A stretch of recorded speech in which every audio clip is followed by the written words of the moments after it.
Chapter 25, An Infinite Potential? We lost 4 good and brave men, intoned Leighton, men who believed in what we're doing and gave their lives in the line of duty. We will not dishonor them and their memory, or the bereaved families they left behind, by abandoning the noble cause to which they had dedicated themselves. Let this be a time of solemn rededication to the high-minded ideals of international goodwill among all peoples and nations.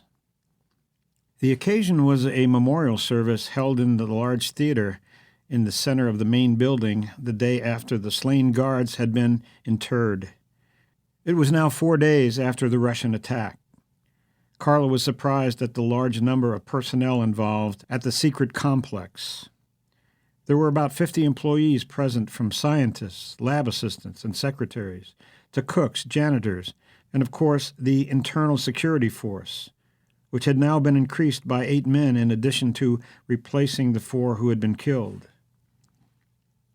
The entire staff was in attendance, a staff that had come through a terrible ordeal with obviously high morale in spite of the losses it had sustained. Leighton finished his speech on a positive note. We will carry on without looking back. We will let nothing and no one deter us from our goal. We are working for a new world of peace, love, and brotherhood, a world without fear of war or crime, a world without hunger, a model society of equal opportunity and of long life for all. We are within sight of that goal, and it will be achieved. From here and there came the staccato of enthusiastic applause.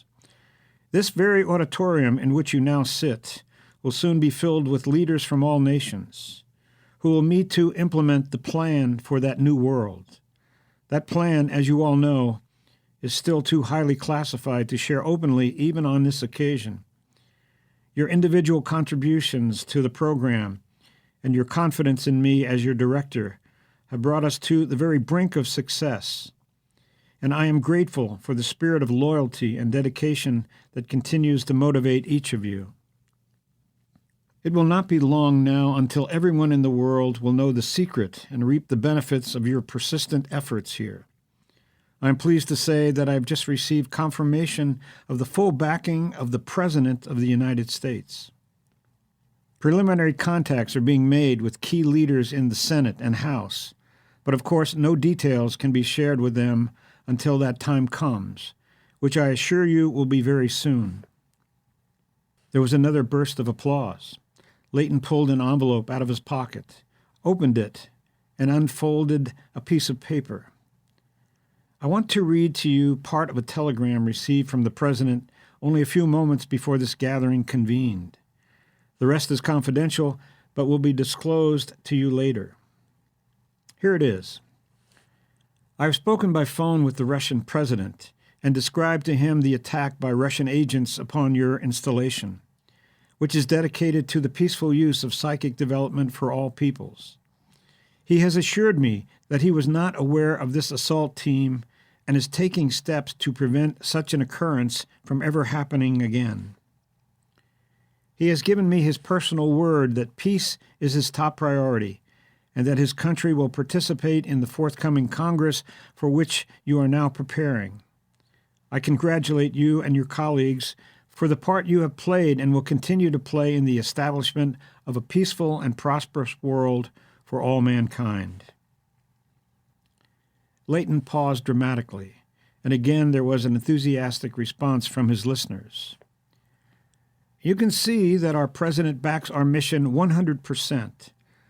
You also know that, while not doubting the sincerity of the Russian president and being thankful for his promise of peace, we shall not relax our vigilance until our goal has been reached. I am determined in my own heart, and I call upon you as well to join with me in a pledge to our higher selves that those whose memory we honor today will not have died in vain. There was a thunderous applause, and the audience stood to its feet. Leighton acknowledged their endorsement of his leadership graciously for a few moments before stepping down from the podium to mark the end of the meeting. There was a brief babble of voices as staff members came up to shake his hand and express their support once more, before returning to interrupted tasks in labs and offices. Back in his office at last, Leighton held a council with his inner circle. Present were Morris, Del Sazzo, Koryev, Bertelli, and Mike Bradford, head of security. It was a solemn gathering. "I think you all know Mike," began Leighton. "I've asked him to meet with us to discuss the most troubling aspect of the recent attack. Mike was a veteran of CIA covert operations from Cuba to Vietnam and Angola, and most places in between. He was as tough and smart as they came, and he was clearly very disturbed. He scanned the faces of those present carefully, then cleared his throat and began. We were hit bad the other night. I still don't believe it. I've been puzzling over this thing ever since. What happened was impossible. The Russian assault team entered our complex without triggering any electronic alarms.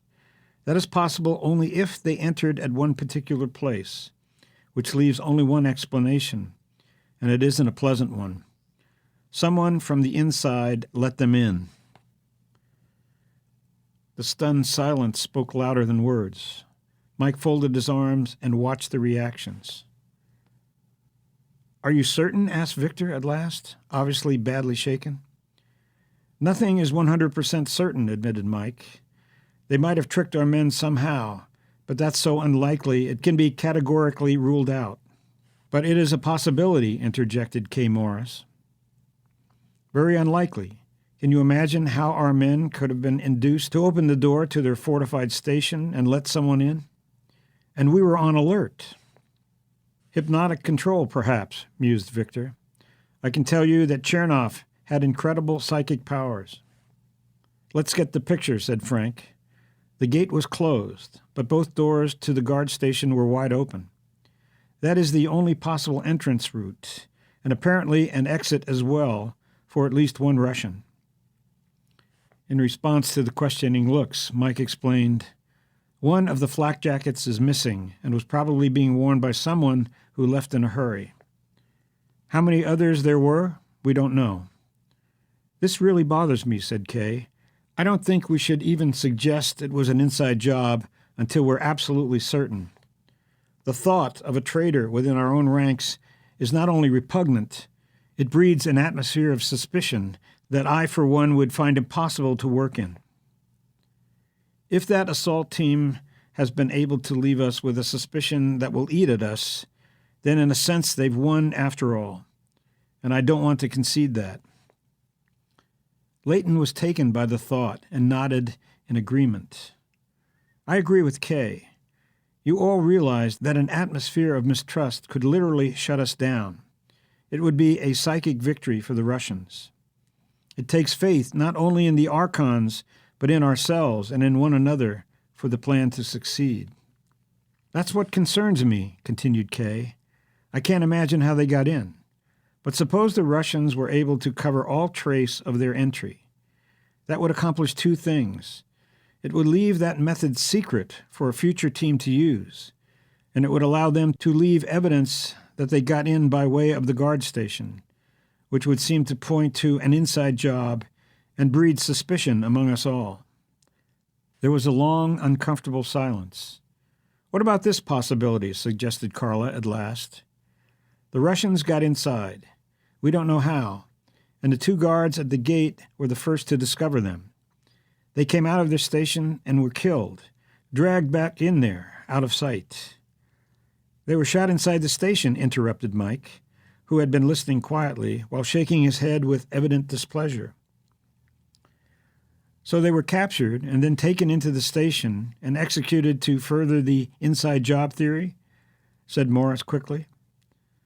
Leighton turned to Del Sazzo. "You've been awfully quiet, Antonio. Have the archons given you the answer?" "They don't tell us everything for reasons that I don't entirely understand, something to do with responsibility and personal growth. I thought the FBI was investigating, so I'd like to know what they think." Frank gestured toward Mike. "Well?" Mike looked embarrassed. Actually, they have pretty much thrown out the inside job theory. They seem to favor something more like what Dr. Morris is suggesting. Leighton looked pleased. His protégé had proven her analytical capabilities once again, and the dread pall of suspicion had been lifted. "I'll buy that," he declared emphatically. Noticing Mike's disappointment, Frank patted him on the shoulder. "Of course, if Mike comes up with substantial evidence, that's another matter. But until then, I think we ought to lay aside suspicions and get on with our work. And for you, Mike, that means somehow finding how they really got in." Leighton stood to dismiss the meeting. "I needn't remind you that what we have discussed here must be held in strictest confidence. For the sake of morale, we can't allow even the slightest suggestion to leak out that it might have been an inside job. It would poison the atmosphere among the entire staff." Carla dialed a familiar number and leaned back comfortably at her desk. She had finally moved into her own office just down the hall from Leighton's and was enjoying the privacy. At Frank's suggestion, she was belatedly returning a string of phone calls to her hotel from her editor friend at Time magazine. Project Archon was back on schedule, and she was now authorized to drop some tantalizing pieces of information. It took a few minutes to get through, and when he came on the line, George Conklin was upset. "Carla, aren't you getting my phone messages? 2 FBI agents slain in Palo Alto. Routine line of duty comes over the wires. Maybe it is routine, but my journalistic nose is twitching, and I think I smell something. Maybe some connection to your big story? I can't even reach you. Where have you been? Vacationing in Hawaii?" "I've been involved, George, right in the middle of this thing. It's not just a big story. It's the biggest you or I will ever see. I literally haven't been able to get to a phone. This is my first chance." "So you're telling me there is some connection?" "You better believe it. We've had a team of our best bloodhounds out there sniffing everywhere, and they came up with nothing. We're printing next week's edition tomorrow. So what's the connection, and what's the story? Can you tell me yet?" "I'm sorry, George, but the answer's no. This thing is still getting bigger every day. But I'm going to give you some info that you can print if you want to, without my name. You'll be quoting a reliable inside source, and what I'm going to tell you is the unvarnished truth, okay?" "My tape recorder's running." "George, you bury that tape. Don't worry. It doesn't exist unless I have to resurrect it. So what's going on?" "Your reliable source informs you that the 2 FBI agents were killed when they tried to intercept a special Russian combat team here on a secret mission." "You're kidding." "I wish I were. I saw this thing firsthand and almost got killed myself. But delete that. Back to the printable stuff. The Russians attacked a top-secret psychic research lab near Palo Alto run by the CIA. Why? Because the Americans have made a research breakthrough that puts them light years ahead of the Russians and everyone else in the development of incredible psychic powers." "I already told you," interrupted George, "this psychic stuff is strictly for the sleaze tabloids." "The Russians apparently have a different view," returned Carla pointedly. "I saw the team they sent with my own eyes, and I can tell you this is top priority stuff with them, and with our own government as well. Get your head out of the sand, George." "I admit," came the grudging response, "there are congressmen and ex-astronauts and Nobel scientists involved in this thing. Why? I can't imagine. Give them credit for some intelligence, okay, George? And listen, I haven't gotten to the real point yet, and I don't want you to print any of the above if you leave this part out. The reason why the Americans are so far ahead is, hang on to your chair, they've made contact with higher intelligences that have been guiding our evolution and—" "Is this your idea of a joke?" interrupted George. "Come on, Carla, you're wasting my time." "This is the absolute truth. You think humans are the only intelligent life in the universe? So, we're not alone? How many sci-fi films have used those lines? They've been here, and now we've got some little green men on ice at an air base. I said nothing like that. You said the CIA is in touch with higher intelligences. We can't print that. Well, I guess I'll have to go to the Washington Post. I want to give you the hottest story of your career. This is just the tip of the iceberg. But you know your standards, and if you can't handle it, then... Carla, they'd laugh us out of business. Higher intelligences are taking over. I suppose they're arriving in UFOs. You know how crazy people are. You could start a nationwide panic, like Orson Welles' Martian Invasion. I didn't say they're taking over, and they're not arriving in UFOs. You're the one who's making it ludicrous. I'm telling you, George, psychic contact has been made. Do you know how far out this is? And have you forgotten that truth is stranger than fiction? If you need an angle, here's one. Tie it in with the search for extraterrestrial intelligence that Carl Sagan founded and has only grown larger since his death. Would you print it if they made radio contact? But that's a whole lot less likely than what I'm talking about. It could take hundreds or thousands of years for radio to get to the nearest inhabited planet. But psychic contact is instantaneous. It's happened, George. I know that for sure. But say it however you want to. Hint at it as a possibility suggested by your inside source. I don't have to tell you what to do. There was a long silence. Finally, George mumbled, "This is really the story behind the deaths of the 2 FBI agents? The tip of the iceberg, with more to come if you want it. It's the story of the century, if it's true." "If it's true? Now you're insulting me. Look, George, you've known me for how long? 6 years? Did I ever exaggerate or give you any information that wasn't solid gold? I'm telling you that something bigger than you or I have ever imagined is going to break soon. And don't try to verify this. You'll only get denials from the White House on down. Carla, you know I've got to have confirmation from someone." "Not on this story, you don't, George. This is from a reliable inside source. There's no way you can get verification. You either print it that way or you've got nothing."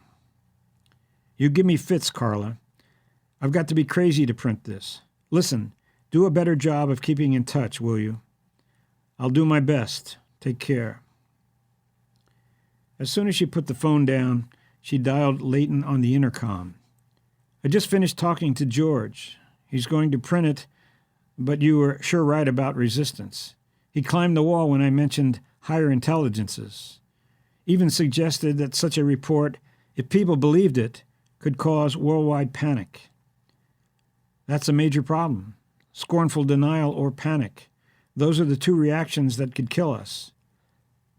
The archons have to be introduced to the world in a way that generates acceptance of them and their mission, and faith in their abilities and good intentions. That's why you have such a crucial role to play." "Well, I can see it isn't going to be easy. I'm working on my first article. I'll have it to the point where you can go over it by tomorrow or the next day." "Great.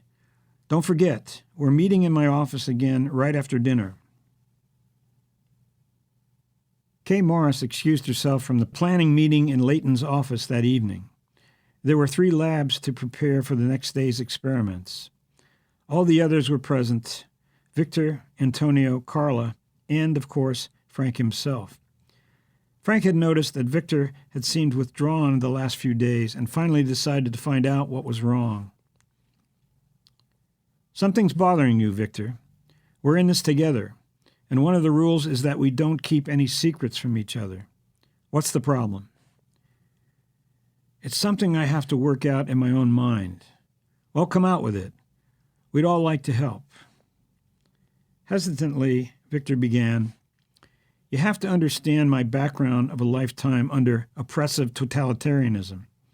Yes, the Iron Curtain came down, and we supposedly have new freedoms, and there's plenty of talk about democracy. But in actual fact, an elite inner circle runs the country, and no one else can do anything about it." "But you've left that behind," said Leighton, trying to be encouraging. "And you won't be cooped up behind these walls for too much longer. I've got no complaints, Frank. I'm very grateful for all of that. What troubles me, well, it's like we've sold our souls to the archons. Whatever they say goes, period. We're told that the plan will be implemented soon. A council of superior beings who've been watching over our evolution are about to intervene to keep us from destroying ourselves. Why not just admit that they're going to take over the world? That's what it amounts to. Don't you see why it looks to me like we're helping to put the whole world in the grip of a new totalitarianism that could be even worse than the one I escaped? Frank smiled benignly. There are some huge differences, Victor, between the old Soviet and now the new Russian system and the new age the archons will bring to Earth. For one thing, the archons have no selfish interests. They get nothing out of this, no money, power, property. They're benefiting us, not taking anything from us. They're so far beyond our evolutionary stage of development that they don't want anything from us. That's true, conceded Victor, but something still troubles me about the whole thing. It's not that I want to back out. Please don't think that at all. I believe in what we're doing, but I'm just trying to understand some aspects. Del Sazzo, who had been listening quietly, now stood to his feet and walked over to sit on one end of Leighton's huge desk where he could command a view of everyone's face. There's something much deeper that you're missing, he began confidentially, and this is probably as good a time as any to explain it. Carla noticed gladly that this was not the Del Sazzo of a few nights ago, the psychic warrior who had exuded such a palpable evil and who had committed such an atrocity against Chernov. Now he emanated an equally superhuman love and compassion that was no less tangible. I've been in communication with the archons for about 2 years, Antonio continued, and know them better than anyone. He turned to Victor and Carla. You've read or listened to only a fraction of the transmissions from them so far. Let me explain that the plan involves a whole lot more than psychic power and peace and prosperity. The archon's ultimate goal is to bring out the best in mankind, the true inner goodness that has been put down by thousands of years of negative religions exalting false and oppressive deities. They want us to realize that we are goodness personified and really gods ourselves. Now that's something I can really get excited about, exclaimed Carla. It resonates so truly with my own experience.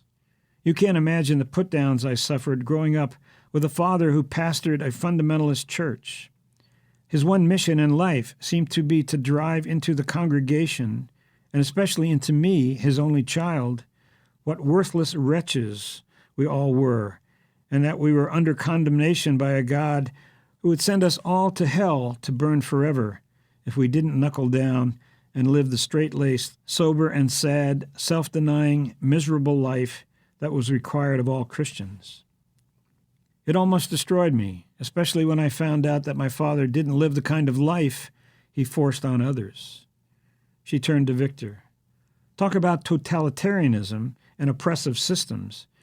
You can't imagine the liberating sense of freedom when I realized that I didn't have to believe in any God but myself. Del Sazzo had been nodding with approval. You know I'm a Jesuit priest, but what Carla has just said is exactly what I believe. I'm ashamed that my own church has been a major force in oppressing mankind, especially women, in just the way Carla experienced.